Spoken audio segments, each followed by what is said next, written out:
সঙ্গীতকে আরও স্মৃতিমধুর করে তোলার জন্য কাঠের তৈরি হারমোনিয়ামের গুরুত্ব অত্যাধিক।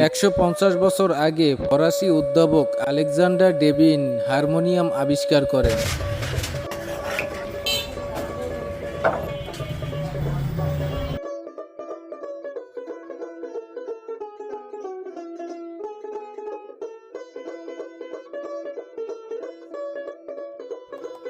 হারমোনিয়াম একটি ইউরোপীয় বাদ্যযন্ত্র হলেও এটি দক্ষিণ এশিয়ার সঙ্গীত জগতে এক অনন্য স্থান দখল করে নিয়েছে।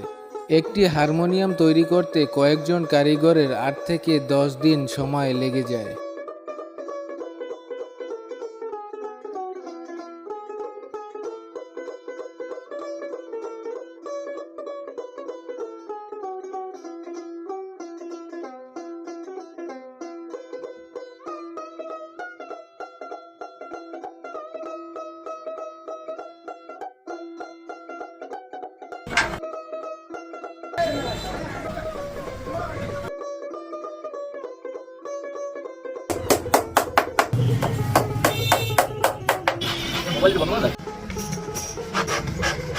ভারতবর্ষে প্রথম হারমোনিয়াম ব্যবহৃত হয় কলকাতায়। প্রাচীন আমল থেকে বেশ জনপ্রিয় একটি বাদ্যযন্ত্র হিসেবেও এর বেশ সুনাম রয়েছে।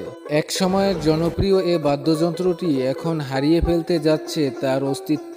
নিত্য নতুন ইন্টারেস্টিং ভিডিও পেতে পেজটি ফলো করে দিন এবং ভিডিওটি শেয়ার করে দিন। এখন একটা একটা সেট করতেছেন? টোটাল কয়টা? ৪২টা।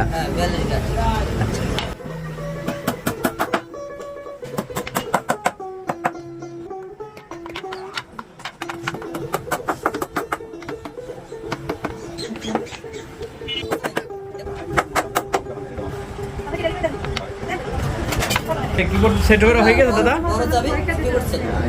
এটা বলা হলো আপনার স্টিক চাবি।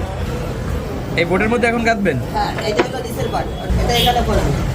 আচ্ছা, এটা এখন সেট হবে? হ্যাঁ, এটা সেট হবে। এটা এটার ভিতরে বসবে।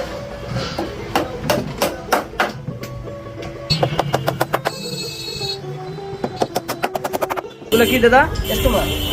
আচ্ছা, এই বলা কাস্টমার। আচ্ছা, এই চাবিগুলো এখন সেট হবে? হ্যাঁ, এই চাবিগুলো সেট হবে।